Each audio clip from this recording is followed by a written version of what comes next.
Operation Tulong USA.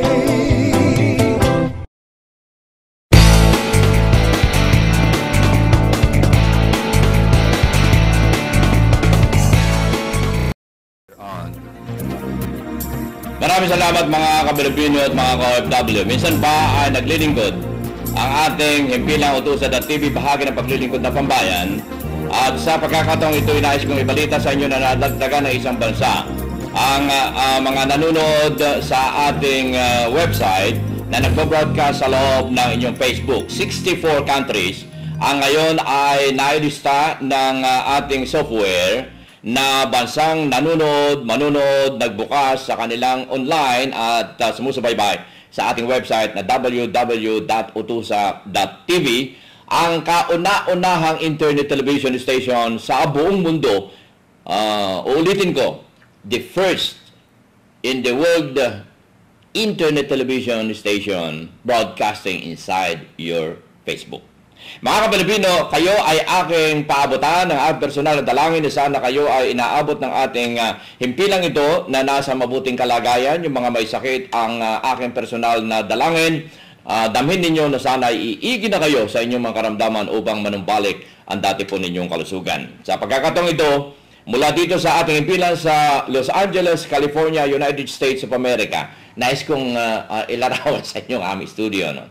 Itong aming studio ay katabi ng DreamWorks production, ng Channel 7, kilalang himpilan ng television, napakalaki himpilan ng television sa Los Angeles, at ang buong kapaligiran ay property ng Disney. Kaya mga Pilipino, itong inyong himpilan na bahay kubo ng Utusan.tv ay katabi po namin ang mga higante na mga media moguls dito sa buong mundo. Kaya nagagalak ako na ibalita sa inyo yan, nakatabi po namin sila na bagamat kakapurit ang ating studio rito. Ang tawag ko nga rito ay Bahay Kubo. At mula sa ating Bahay Kubo studio, dadalhin ko kayo sa Qatar na kung nasaan ang ating anchor woman ngayon, nakasama na inyong lingkod na hahagik-hik, hahalakak at bubunghalit. Wala iba kundi si Jovelyn Bayubay Revilla.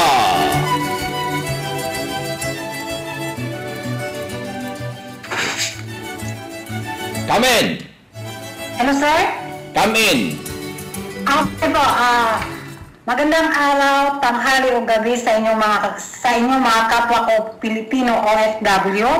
Ito naman kami sa aming beso-beso, kasama ko pa rin ang taong pinaglihi sa sinisyon at isinilang sa masamang panahon. Walang iba dyan kundi si Sir Manny lang. Pero yung boses niya, napamahala tayo sa kanya kasi siya lang yung siya lang yung boses sa ating mga OFW dito sa ibang bansa.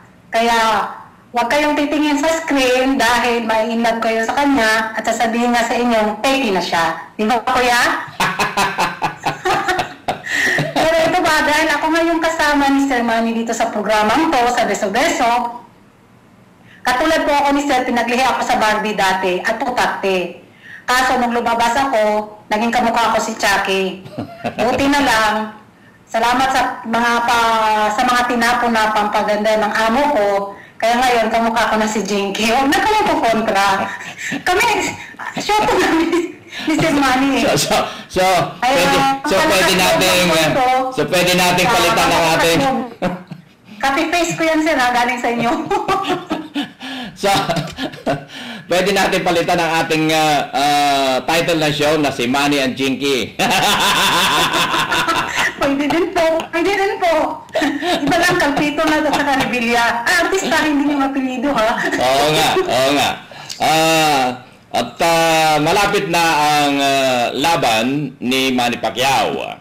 So, pinaabot namin ang aming good luck sa iyo, Manny Pacquiao, bilang boksingero.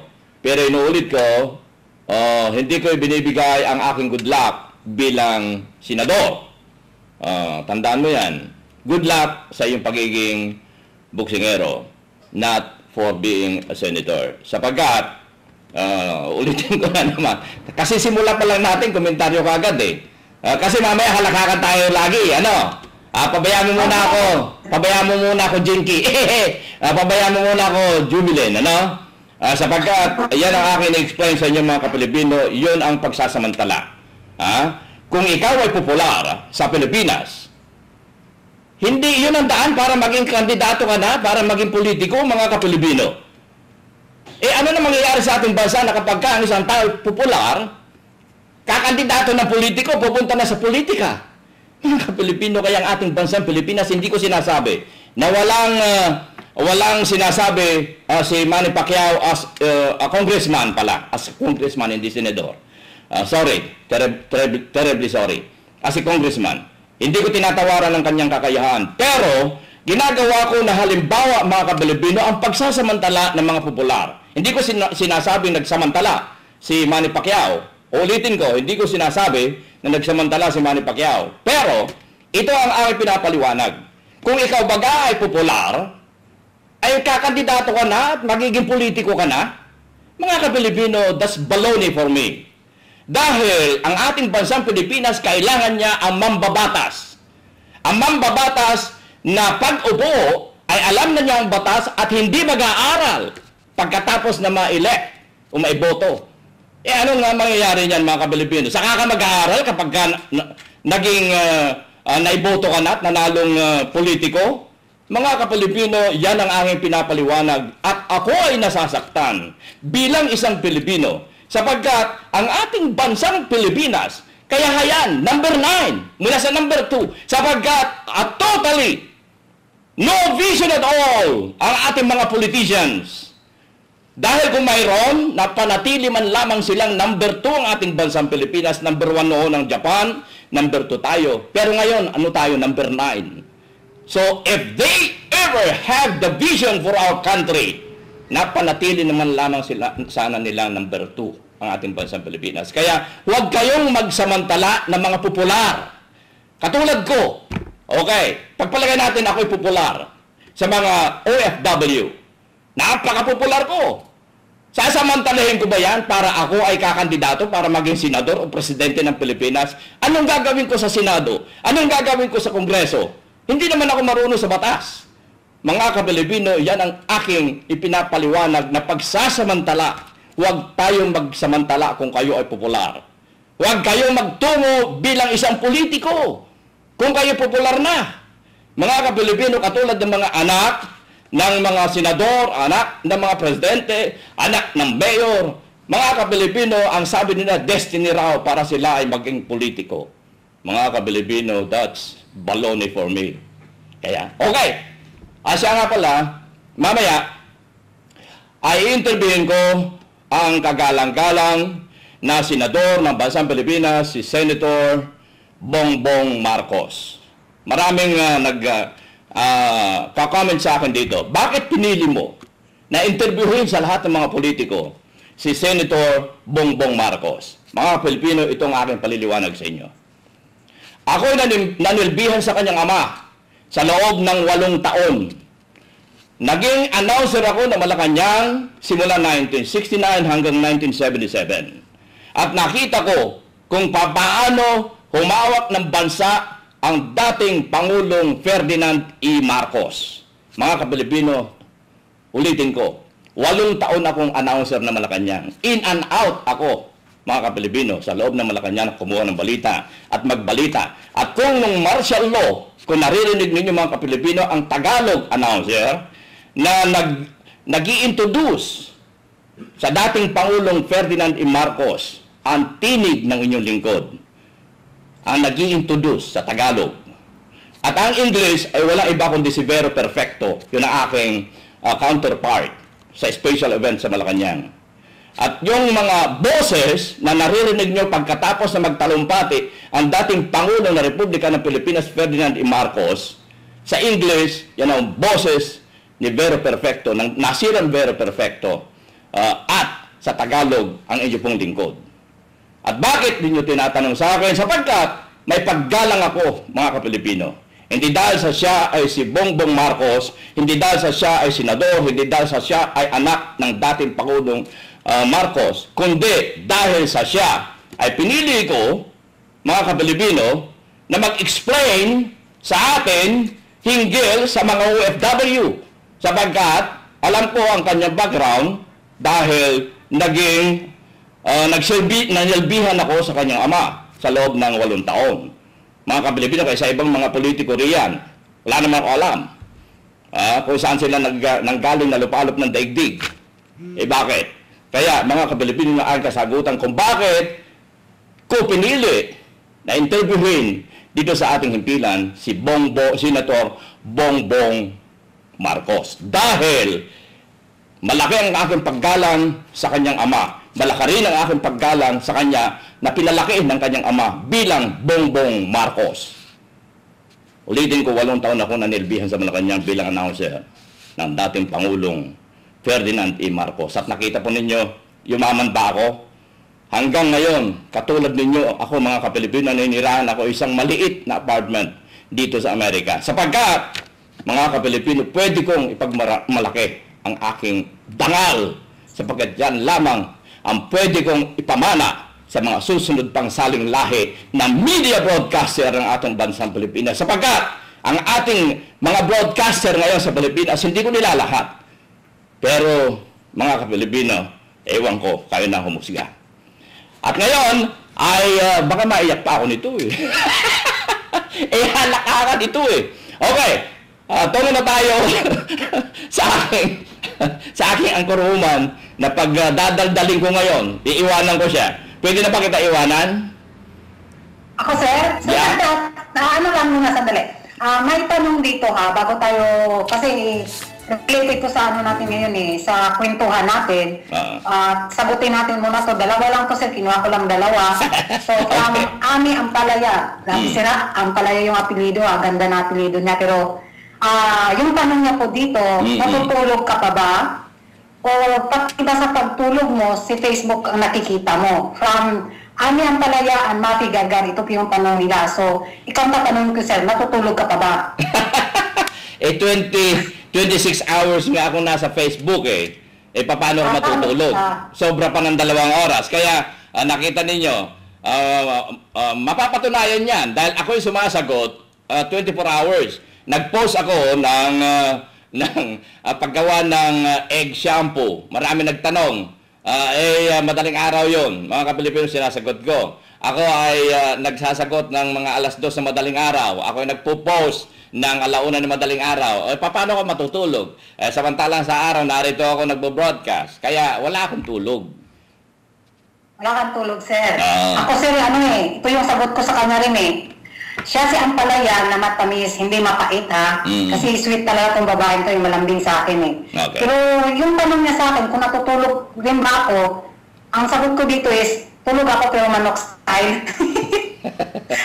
Manok style yung tulog ko biglang gigising, kakapa sa cellphone ko para tingnan yung Facebook. Pero kung ako, gusto ko hindi matulog, sir Bakit? Kasi makikita kita sa panaginip ko Makikita ko si Marical dito Nako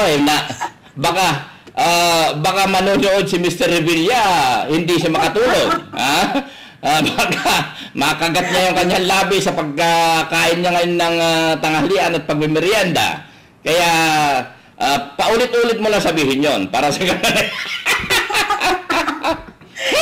Hindi. Sa yun, kilala ka na niya, so hindi yun hindi yun, tatawa na lang yun. So, ito po yung pangalawang tanong, sir, kasi related to sa pag-uusapan natin, from Little Nonya, Jeremiho, bakit isa lang ang puso natin? Bakit daw hindi 2? Okay. Okay? Ito yung sagot ko sa kanya, Subukan mong mahalin si Sir Manny, tiyak, 3 yung puso mo Ikaw yung ama, ikaw yung kuya namin, ikaw yung boses ng mga OFW. So, 3 yung puso mo, sir, di ba? Ang galing naman Kaya ikaw ang sabi ko nga, si Hagik Lady. Ito, sir, sige. Ano ang mga punta na po tayo doon sa story. Okay. I think mahaba to Pero bago yan, dahil ikakasal ngayon si yung ating admin Alam mo ba yon na ikakasal ngayong asais? Oo, si Gabriela sila. Oo. Ikakasal ngayong asais. Kaya excited yun. Oo. Siya ay nariyan sa Dubai. Hindi ka ba inimbitahan sa kanyang piging, sa kanyang maharlikang kasalan ngayong araw na ito, asais ng Disyembre. Kaya happy wedding, Gabriela Silang. At wag nyo kaming isasama sa inyong honeymoon. Wag nyo kaming gagawing score people. Ano tayo, sir? Punta tayo doon. Manood tayo. Hindi, wag naman. Score lang. Taga-score. Ikaw sa ano? Ikaw tagalista. Ako ang tagalista. May joke lang po. Okay, happy wedding, Gabriela Silang. Oo nga po, happy wedding din po, Sis Gabriela. Alam namin, namimiss ka namin doon sa sa kahon natin. Kaya enjoy yung moment mo na ikakasal ka na. Tugtugan mo naman, sir. Ayun, pinatugtugan nga namin eh. Sige, pagpatuloy. Ayan. Ayan. Ayan. Okay. Ngayon, ay magtungo tayo sa iyong mga kwentong nakababagot, nakatatawa, nakainis, at nakakasalbahe. Okay, go ahead. Okay, actually kanina po, naka-chat ko si Kuya Panday, si Kuya Jan. So, first time namin mag-chat kanina, so napag-usapan namin yung mga, alam ko nakikinig siya ngayon, sir eh. Kasi tayo lagi eh. So, Kuya Jan, ito po yung napag-usapan natin kanina. I-share ko po dito sa programa namin ni Sir Manny. Regarding po dun sa sa kung bakit yung ibang kung bakit yung ibang lahi yung tingin sa atin is mababa, yung binabastos tayo. So, hindi tayo muna magpapatawahan, seryoso po usapan kasi hindi lang ako ang nakaranas nito. Hindi tayo nagtatrabaho sa bahay. Hindi tayo tatawa ngayon? Sa labas po. Hindi tayo tatawa? Muna? Ano po? Hindi tayo tatawa muna? Ay, hindi mo na. Kasi yung stories medyo okay. Alam ko medyo titira ka ngayon eh. Okay. Titira ka sa mga malalim mo mga salita. Okay. Kaya ito yung story na ibabahagi ko sa inyo. Alam kong kapupulutan ko ng aral at alam ko na magiging proud din kayo. Ito po yung story natin dito sa kapatid ng amo ko, kung saan hindi naman siya nagkagusto or whatever, hindi ko alam. Siguro sinubukan lang na tapatan ako ng pera. Tapatan ng pera yung pagkababae ko. Hindi lang po, alam ko hindi ako na nakaranas nito, dami. Yung pangbabastos. Depende, yung sinabi niya sa akin, hindi ko lang sasabihin sa English kasi nandito yung amo ko, ayaw kong madinig nila. Sinabi niya sa akin, magkano gusto mo, ibibigay ko sa'yo, babayaran ko yung dangal mo. So, nung narinig ko yun, habang naglilinis ako tawag mo ako para tanungin lang yung tanong na yan, kung magkano presyo ko, kapalit ng dangal ko. So, tumingin ako siya, namula ako eh. Sabi ko, wag mo kong bastusin. Porket katulong na ako dito, hindi ko ipagpapalit yung sarili ko sa pera mo. Sinagot niya ako, bakit ba magmamatigas ka? Yung iba nga, yung iba mong kalahi, sinabi nila sa akin, yung iba mong kalahi, sila nga yung lumapit sa akin. Tapos ikaw magmamatigas ka. Sinagot ko siya. Hindi lahat ng tao pareho yung forma ng paa. So ibahin mo ko. Kahit katulong lang ako dito sa pamamahay ng kapatid mo, may respeto at dignidad ako sa aking sarili. Tapos may asawa kong tao. Sabi ko talaga sa kanya, sir. Tapos sabi niya sa akin, bakit hindi mo gamitin yung utak mo para kumita daw ako na madali? Sabi, sinagot ko ulit siya. Kaya kung kitain, yung perang ibigay mo sa akin sa mabuting paraan. Huwag kong patatanan dahil kaya kung kitain yan kahit sa malit kong sahod dito buwan-buwan, naiipon ko yan. Sabi niya sa akin, nakatingin siya sa akin, sir. Nakatingin talaga siya sa akin. Parang binasa niya yung reaction ko. Mula ako na gusto kong umiyak kasi nga nahiya ako. Nabastos ako. Kasi yun yung niya eh. Kasi yung iba daw Pilipina, lumalapit daw sa kanya. So yung tingin niya sa akin, parang pare-pareho na lang yung tingin ng ibang sa hindi naman ako hindi ako humusga kasi hindi naman natin alam yung sitwasyon ng isang tao kung bakit napakapit sa patalim. Hindi natin alam eh. Kaya ayaw kong humusga kasi hindi naman ako perfectong tao din. Pero ang ano lang kasi, yung tingin nila sa atin is parang yung nakagawa ng kasalanan, yung nakagawa ng kasalanan, yung tingin din nila sa matinoy yung pinatama eh. Parang unfair, di ba, sir? Yeah, tama yan. Unfair nga eh. Kasi akala niya, ganun din ako sa nagamit niya. Sa binayaran niya. Kaya sabi niya sa akin, ba't di ko gamitin yung utak ko para kumita ng malaki. Yung napag-usapan namin ni Kuya Jan kanina, yung nga din yung nasabi niya na sa bansang kinaroonan niya, ganun din yung tingin ng ibang mga lahi sa kapwa ko Pilipina. So, yung nakita natin kanina sa Facebook, doon sa pinost niya doon sa page natin, para hindi ko naman sabing Pilipina yun o anong lahi nun. Siyempre, kung Pilipina man siya, nadamay yung yung hindi gumawa ng kalokohan eh. Kaya, yung tingin ibang lahi sa pang Pilipina na matino, ayun na, very, talagang ang baba. So, sana naman, wag naman lahat ng Pilipino, pare-pareho. Di naman tayo merong sa kaliwa, kung meron man pong nasa kaliwang daan, andito naman tayo sa kanan, meron din nasa tuwid, di ba, sir? Yeah. Kaya medyo nasaktan ako kasi naranasan ko din nabastos eh. Pero kung pinatulan ko siya, yung niya sa akin, talaga wala ng respeto na katulong ako. Nung tapos namin ng usapan, sinabi niya sa akin, humingi siya ng tawad. Sabi niya sa akin, tawad, akala ko katulad ka rin ng iba. Ngayon, sabi niya sa akin, akala ko katulad ka ng iba. Sabi ko, huwag mong pamihasin lahat ng tao. Sabi ko sa kanya.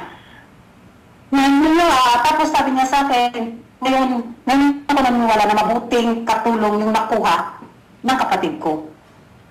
Kaya ngayon sa kaibigan na kami. Hindi na niya ako binabastos talaga. Mataas na yung tingin niya sa akin. Hindi na niya ako tinatanong sa mga bagay na ganyan. Mataas na yung respeto niya sa akin. Kaya sabi niya sa akin, saludo ako sa iyo eh. Kasi matinong tao ka. Yun po sir, yun yung kwento natin ngayon eh. So anong masasabi niyo po? Ikaw yung, sabi niyo po yung, kasi talaga ito yung talagang tingin ng ibang lahi sa ating mga lalo na sa kababaihang Pilipino. Kung ang baba po ng tingin nila sa ibang mga Pilipina. Kasi yung iba nakagawa ng di maganda. Kasi hindi tayo husga. Kasi hindi natin alam yung pangangailangan. Kaya, Sir Manny, ito turn over ko sa inyo po. Ano po sabi niyo? Alam mo, ang may pagmamalaki na inyong likod ay ang ating kinagisnan na kultura at tradisyon. Kung matatandaan ninyo, yung kasabihan, way back 1950s, 1960s, meron pang kaunti noong 1960s, may kaunti pa noong 1970s, yung tinatawag na kasabihan na no touch muna. Inabutan mo ba yung kasabihan na yon ng Pilipinas? No touch muna. Ibig sabihin nun, na bago kayo ikasal, ay no touch muna. Humawak lang ng kamay noon ay dapat pakasalan mo na ang isang Pilipina dahil sa kanyang pagka-Maria Clara. At yan ay dinadala natin na kahit na medyo natanggal na yung ibang sangkap nito na yung no touch muna, maaring ngayon ay may touch na yung kamay, may touch na sa balikat, dala natin ang ating pagpapahalaga sa ating pagka-Pilipino at pagka-Pilipina. Ito ay another kwento, may dadagdag ko na sa kwento mo, dahil sabi mo sa akin, ako naman, way back 1994 at 95, mga ka-Pilipino, halos 2 taon akong tumira sa South Korea.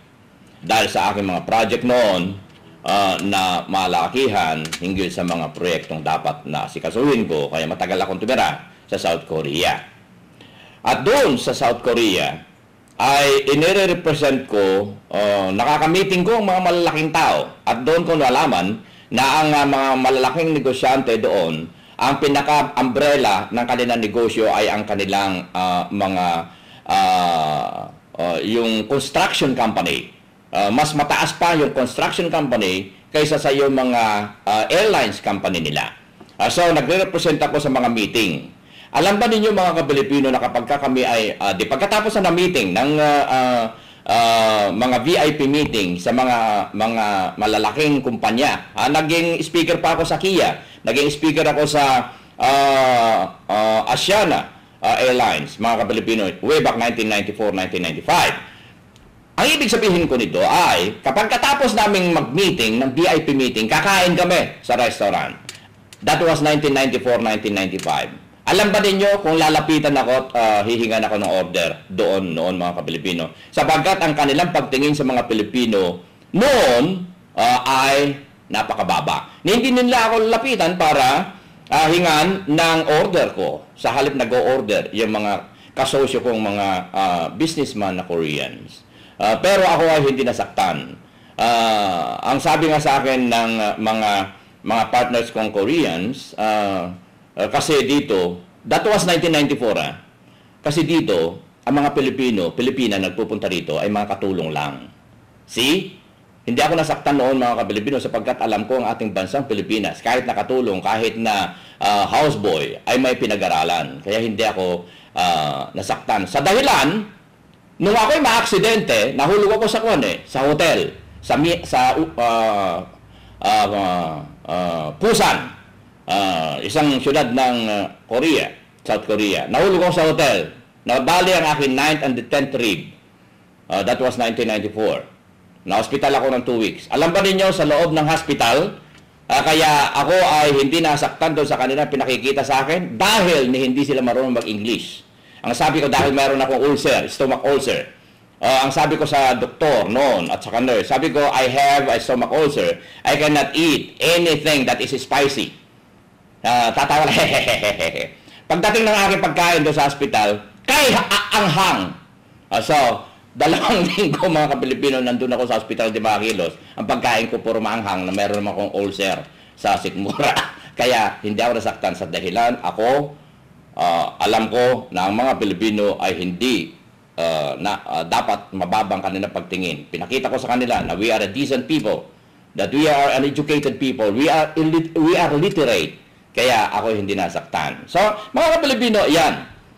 Tayo, lalo-lalo na tayo mga OFWs. Kaya sinasabi ko nga na tayo ang lihim. We are the secret ambassador of our country. Tayo mga OFWs. Nariyan tayo sa harap ng mga banyaga. Pinakikita natin sa kanilang ating pagka-Pilipino, ang ating pagka-disente ng mga Pilipino, mga edukadong mga Pilipino.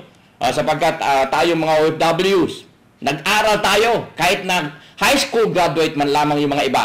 Mga ka-Pilipino, nag-aral tayo. Kaysa sa iba na mga country hindi makapag-English. Ngayon, yun ang aking may babahaging kwento. Yan.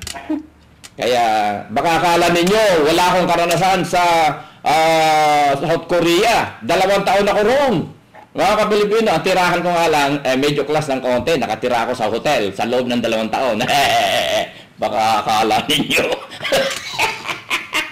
Pero, mga Pilipino, si Calpito ay Calpito pa rin. Nakatira sa isang barong-barong dito sa Amerika. Kung tawagin nila rito ay lugar ng mga Islam. Mga barong-barong. Kasi hindi, tayo mandarambong eh. Kung mandarambong ako as a broadcaster, nasa Alabang ako. Nasa Falls Park ako. Pero saan ako nakatira sa Pilipinas? Nasa Malabon. See? Doon sa binabaha. Dahil hindi mandarambong si Calpito. Yan, okay. Another kwento. Alam mo ba yung ang payo ni Kuya Jan Takay, ni Panday? Yung after na may mag-usap sa chat kanina. Okay. Sabi niya sa akin, pag binigyan ako ng 1 milyon, itakbo ko daw yung pera. Hati kami, sir. Makihati ka rin. Itakbo ko daw yung pera. Ganito ang gawin mo. Ganito ang hati daw namin 50-50. Hindi, ganito ang gawin mo. Bigyan ka na 1 milyon. Kunin mo. Huwag mo itatakbo. Sabihin mo, ihaharap ko sa iyo magbibistida si Calpito. Oo, 50-50 nga. Tapos makikihati ka, sa'yo, ano na lang, 10. Kay kuya dyan, Hindi si John Grimmer man na lang gawin ang ating suotan ng bestida. O sige, ako nag-makeup sa'yo. Ay, nako. Ngayon, mayroon ka bang kwento na nakababagot, nakainis? Tatawa mo na. May oras pa ba tayo, sir? Oo, sige, basta sa tawanan. Ako'y, okay, extended ang ating programa. Dahil, alam mo, ang aking nature talaga, ang sabi ko nga ay tatlo ang aking utak. Okay. Utak bata, utak matanda, at utak kukuwati. Nandun ako sa utak bata, kaya lagi ako masaya. Yung utak kukuwati, subukan ninyo ako nakausapin when it comes to science, when it comes to physics. Mga Kapilipino, pwede kong may pagmalaki na makipagseryosohan ako sa inyo. Okay? So, kaya, utak bata ako ngayon. Kaya pwede mo ako kausapin kahit na anong oras tayo eh. Okay. So, may oras pa tayo, sir, ha? Kwentuhan muna tayo. Yeah! Oo, sige. Ano yung kukwento mo? May kwento sana ako, yung nakakatawa, kasi nung nasa ano tayo sa seryoso, so ikwento ko yung sa'yo yung marathon in the backyard. Okay, sige. Okay. Ito yung story, yung ano, sa Dubai ako, yung marathon in the backyard, naisulat ko na rin po. Galing doon sa isang, sa amo yung amo ko, yung nanay niya may dalawang tulong, si Maribel Ayog at si Lea Tabaquero. So sila yung nanay at ate ko doon. Din yung amo nila, is talagang tawag sa kanya is bruha. Kasi malayo pa lang yun, nagbubusina ng Mercedes-Benz niya. Tatakbo kami kahit nakapaa para salubungin lang siya, bitbitin yung gamit. Okay. So, kami tatlo, may alias kami. Hindi sa pangalan namin. Yung tawag niya sa akin is bastura. Yung kay Maribel naman is hayop. So, pag tinawag niya yung, saan ang basura? Tapos sasagot na ako, kami, madam! Okay. Hindi yung pangalan kong tatawagin. Yung pangalan ko teras kaya basura. Yung gusto naman niyang tawagin si Maribel, at tapos sasabihin niya, saan ang hayop? Sasagot naman yung kawawang isa, andito ako, madam. Okay. Tapos, isang beses, bumisina siya sa labas. Tapos, yun, tumakbo din yung tinawag niya, nasaan daw yung hayop. Takbo din yung hayop. Takbo din si Maribel kasi hayop daw eh. Tumakbo siya, nakapaa. Pagdating niya doon, babatuhin daw siya ng tsinelas. Umilag siya. Hindi niya alam kung ano yung kasalanan niya. Okay. So, dumistansya siya. Tapos palapit daw ng palapit yung bruha. Dumistansya siya. So, tumakbo na lang daw siya. Ihinabol naman siya ng bruha. Di nag-ikutan sila sa bakuran talaga ng bahay. Okay. Ikutan sila ilang beses yata sila nag-ikutan nun. Tapos sigaw ng bruha. Nung amo niya, halika. Sabi naman yun ni Maribel, ayoko papatayin mo ko. Sino ba naman kuya ang lalapit sa taong galit na di mo alam yung kasalanan? Papatayin ka eh. Lalapit ka ba? Matayin mo yung isa. Okay. So bakit siya lalapit? Papatayin siya. Sabi ng amo niya, halika dito. Sabi niya sa akin, ayoko, papatayin mo ko. So hiningal yung matanda. Kasi hinabol niya eh. Okay. Alam mo na nakakatawa kasi hindi niya inisip na nasa Pilipinas, so hindi tayo mahilig sa sasakyan masyado, di ba? Lakad-lakad tayo. Ilaking bukid si Maribel. O di, sanay sa akyatan, sanay sa takbuhan. Hinabol niya. O di, nagtakbuhan sila. Sinong talo? O di siya. Okay. Hiningal siya, muntik siyang atakihin. Minsan kasi yung utak ng mga amo kuya, Sir Manny, hindi mo maintindihan. Hindi mo maintindihan yung utak nila minsan. Kaya pakisabay na lang siguro. Kaya, binansagan ko sila, nag-marathon in the backyard sila eh. O diba? Hindi na yung kaya kung nakikinig si Hayop Maribel. Nag-marathon in the backyard sila. Sino panalo yung Pilipinas, panalo ang Pilipinas, talo yung taga Dubai. Sanay sa takbuhan eh. Lalo na pag magpupukan, diba kuya? Kaya kung nakikinig si Maribel Hayop, Oo, nakikinig. Maribel ayaw mo. Naalala niya yun. Yung talagang hinabol siya ng matanda. Sabi Ang niya kanya sa akin, trophy. Siya, akala niya siguro di ako sanay sa takbuhan. Ang kanyang trophy ay ibibigay natin. Bibigyan ko siya ng trophy kung ganon. Bibigyan ko siya ng trophy sa hula hoop na winner sa Marathon in the Backyard. Oh, marathon yung backyard yung titulo niya. So, ang pangalan niya ay Maribel Hayo. Humingal yung amo niya. Binigyan, bang talaga siya, sir. Di niya pinakialaman yung dalawa naghabulan. Okay, Pinagaamin niya naghabulan yung dalawa. So, Ito yung matanda, kasi matanda na talaga yung amo nila. Inabutan na lang niya ng tubig. Sabi, quarter. okay. So, magtungo naman tayo sa ano pa? May isa pang kwento yung nakababagot o kaya naka-iinis o kaya naka-OOFW. Makakaba, sandali lang po, sir. Nawala na yung listahan ko dito. Kasi dalawang story lang yung nasulat ko ngayon eh. Dalawang story, di bale. Total 1 oras na tayo. Ang gagawin mo ay bumati ka na lamang, okay? Sige, bukas ulit. Bukas ulit. Maraming salamat po sa nanonood ng Utusan TV. Wala tayong show bukas na, sir? Meron tayo show. Hanggang Huwebes tayo. Meron pa tayong show bukas. Sige. Maraming salamat po sa lahat nanonood ng Utusan TV. Medyo seryoso po ng usapan. Bukas, babawi kami ni Sir Manny. Tawanan, hagik-ikan, or whatsoever. Binabati ko ng belated happy birthday si Gerald Salamat, yung senior namin. Maganda yung boses, lalo na pag kumanta siya ng buko. Sana marinig mo, sir, yung kanta niyang buko. Saka si Merele Alberto, happy birthday, guy, dalaga ka na. Mag-aral ka mabuti. Patuloy mo yung pagsusulat mo. Si Maricar Arahe, Agnes Jimenez, Robian, Nestor Domingo, Maki Gargar, Mary Joy Rose, Mincy Amoncio, Bam Cantara. Sir, tutulong po siya sa atin, promote na niya yung show natin. Miss Padley at saka yung pamilya niya sa Pilipinas, si Simores, ang pamilyang Simores at Ili Jorge. At maraming salamat po, Sir Lee, at si Sapat Mobile Online doon sa pagtulong po doon sa 11 na Pilipino nasa imbahana ngayon ng Pilipinas sa Saudi. Hanggang ngayon, hindi pa rin sila nakauwi. Sana po sa Pasko talaga makauwi sila sa pamilya nila. Maraming pong salamat. Bukas po, abangan naman kami ni Sir Manny. Makikipagkulitan ulit kami sa inyo at patatawanin namin kayo bukas. Babawi tayo bukas, Sir Manny, ha? Okay. Approve.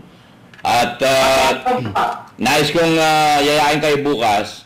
Bali 3 ang ating, ewan ko lamang kung nakabalik na si Jules Ragas para doon sa kanyang program. I-PPM ko siya kung pwede na siyang mag-program bukas. Dahil nandun pa siya sa disyerto, nilalamig pa siya roon eh. Bukas ang ating show, bukod sa Beso-Beso OFW, ay meron akong interviewin si Agnes Gafood sa Iran. Mamamasyal tayo sa Iran bukas. At si Jen Falcon sa Pilipinas. So, bali dalawa ang ating interviewin bukas bukod tayo dito sa ating programa. Nakasama si Jinky Hagik-Hik. Si Jobelin Hagik-Hik. Uy, kuya, ay yung show natin talagang artistahin tayong dalawa, Manny at saka Jinky. Sabi, wala lang si Mami D. So, antabayanan ninyo. Pero mamaya mga Kapilipino, huwag niyong kalimutan, alas 6 sa Pilipinas, alas 6 dito, sa Pilipinas ay alas 10 ng tanghali. Bali, Huwebes na roon ng tanghali. So, baybayan ang aking interview kay Senator Bongbong Marcos. Itong aming paksayan na itungkol lahat sa OFW. At sinagot ko na kung bakit siya ang aking pinili na senador na interviewin sa Utusan.tv. Ulitin ko dahil sa matagal na nilbihan din ako sa kanyang ama at nakita ko ang paglaki ng batang yan. Nanilbihan ako 8 taon as announcer ng dating Pangulo ng Republika ng Pilipinas, Ferdinand E. Marcos. 8 taon ako announcer ng Malacanang. Kaya nakita ko ang paglaki ni Bongbong Marcos nung siya ay Bongbong pa lamang na ngayon ay senador, mga Kapilipino. Yan ang dahilan kung bakit ko pinili. Yan. Marami kasi nagtatanong, Jubilin kung bakit. na siya ang pinili sa halip na bakit hindi mo interviewin ng presidente ng Pilipinas, ang vice presidente ng Pilipinas, si ganito, si ganon, si Manny Pacquiao, si ganon. Mga Pilipino, si Manny Pacquiao ay ilang beses ko na pinakover yan, 2004 pa. Pero after that, ay hindi na. Nung siya ay kumandidato, hindi ko na rin ikinover. Sapagkat, meron akong prinsipyo eh. Pinaliliwanag ko sa inyo ang aking prinsipyo, mga Kapilipino. Kaya, hindi ko na rin pinako-cover. May nag-PM sa akin ngayon, kanina madaling araw. Sabi niya, i-cover mo ba yung laban ni Pacquiao? Sabi ko, never. Never, never. Okay, mga Kapilipino. Sir Manny. Oh. Sir Manny. Yes. Sir Manny. Oh, yes. Woo! Narinig mo ako? Narinig na kita. Sige. May babatiin ako pa. Saglit lang, si partner Rax Kelly, nahuli na naman siya yung pagbati. Okay. Alright. Okay. Batiin natin si Rax Kelly. Panglas ka na naman. Okay, so, pansamantala, mga Kapilipino, mula kay Jovelyn, ang ating kasama sa OFW Beso mula sa Qatar, ay yung lingkod ko, Manny Calpido po, nag-iiwan ng pangkain-kaisipan. Ang utang na loob ay hindi dapat nabayaran sa halip ito ay ipasa. Ang aking iwanan ay salamat at mabuhay. Operation Tulong USA.